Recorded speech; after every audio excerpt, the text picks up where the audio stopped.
大家好，我是托托。今天我要用网红食材咸蛋黄烧个菜，搭配豆腐，吃起来鲜嫩爽滑，上桌立马抢光光。一定要用绢豆腐或者嫩豆腐，吃起来才滑嫩，又没有豆腥味。横竖划几刀，分成小块。蟹肉棒滚刀切块，煮了不会散掉。胡萝卜切小丁，新鲜的豌豆去壳。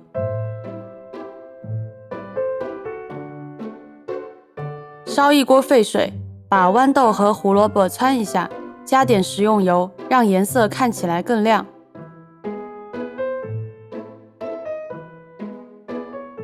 起油锅，下咸蛋黄，炒至起泡出沙，加豆腐，用锅勺轻轻滑动，避免弄碎。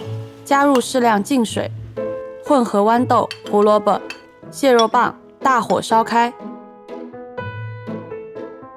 再加点白胡椒、盐，简单调味。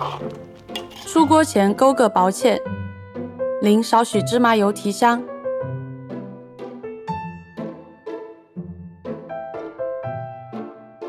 趁热气撒点葱花，是不是很诱人？吃完记得用汤汁拌饭，呼呼就是一碗。